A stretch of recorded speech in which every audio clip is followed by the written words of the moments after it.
Crash Bandicoot was an important character for gaming. He was a big part of the 3D platformer boom of the late 90s and stood alongside Spyro as one of the mascots of the original PlayStation. A lot of people have nostalgia for the character, hence why it was such a big deal when the original trilogy was remade a few years back. Interestingly enough, Toys for Bob decided to also go the retcon sequel route of making a follow-up game to the original trilogy, ignoring every other game of the series. So, let's dive into it. Here is my review of Crash Bandicoot 4, It's About Time, for the Nintendo Switch. Our story begins a bit after the events of Crash Bandicoot 3 Warped. Cortex and Nefarious manage to escape the past and open up wormholes across the multiverse in order to take control of it. Crash and Coco then go on a journey across said multiverse to collect magical masks and stop them. Now, I think what the story did was interesting. It might seem a little bandwagony to jump onto the multiverse trend with all stuff like Fortnite, the MCU multiverse saga, but I did like seeing alternate versions of characters showing up, like the playable redesign of Tawna. Now when it comes to gameplay, Crash Bandicoot 4 is a 3D platformer. As you trek through it, you'll be navigating stages in the same fashion the previous trilogy did,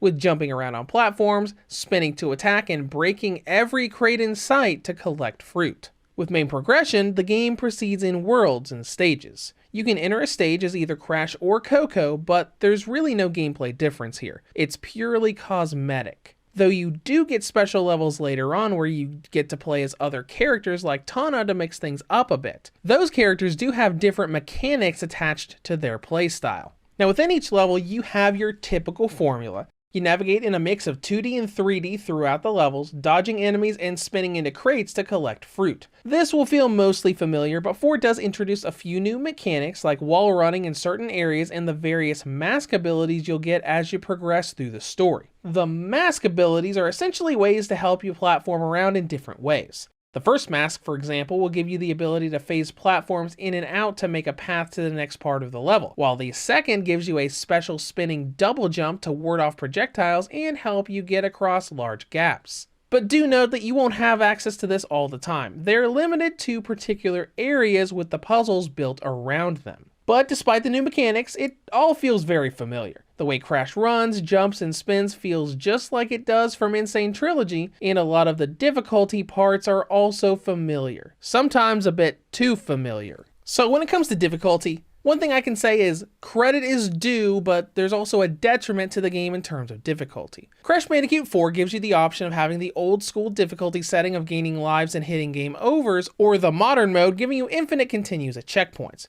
This is a pretty cool option as it lets old school Crash players run into a wall if they so choose. But the difficulty is in the level design and how tricky everything is. Crash Bandicoot has always been about never getting hit by anything, and Crash 4 continues that. You may get infinite continues in modern mode, but everything will still kill you instantly, be it a normal enemy falling off a platform or an attack from a boss.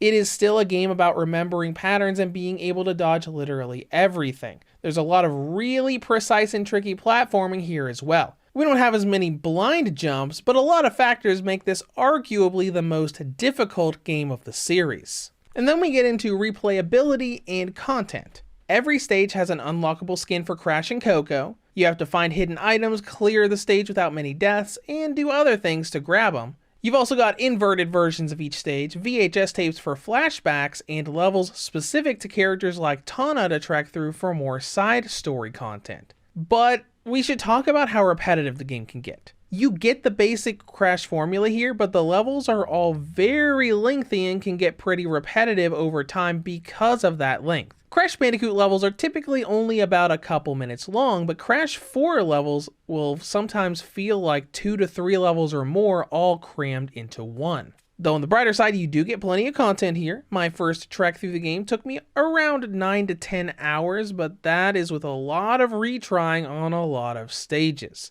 If you're a Crash Pro, that might look more like 8 hours, not counting a bunch of the side levels for the other characters. Now, let's go into presentation. I think a lot of this game looks pretty decent. Backgrounds in different parts of the stages look nice, especially in docked mode. The characters are about on par with what we got from the Switch version of Insane Trilogy. though all of the extra hair on the models can make it look very blurry and washed out, especially in handheld mode. Thankfully, there is a kind of fix for this. About a third of the way through the game, you unlock the classic skins for Crash and Coco, making them more similar to the PS1 renders from back in the day. While these are a bit more shaped out than the actual PS1 models, there isn't a hair texture to blur out and it does look smoother. Now with performance, things are pretty smooth overall. We get a pretty consistent 30 FPS throughout the game in both cutscenes and gameplay. It may not be 60 FPS, but you can't even get 60 on the PS4 or Xbox One. That was reserved for PS5 and the Xbox Series. That's all I got to say about performance, so let's go into battery life. On the original model, Crash 4 gets a range of 2 hours and 22 up to 2 hours and 43. The Nintendo Switch Lite gets a range of 2 hours and 34 up to 3 hours and 2. The Redboxer V2 2019 model gets a range of 4 hours and 36 up to 5 hours and 16. And the OLED model gets a range of 4 hours and 55 up to 5 hours and 50. In conclusion, Crash 4 continued what the Insane Trilogy started, giving us more Crash Bandicoot gameplay in a pretty beefy package. Now the downside, the levels are a bit too long and repetitive at times, and the visual presentation on the Switch is still a bit on the blurry side depending on what skin you use. But despite these, this is a pretty fun platformer that fans of the series will enjoy trekking through. Reviews to Go rates Crash Bandicoot 4 It's About Time for the Nintendo Switch a 7 out of 10. If you have any comments or questions, feel free to leave them below. Thank you for watching, and have a great day.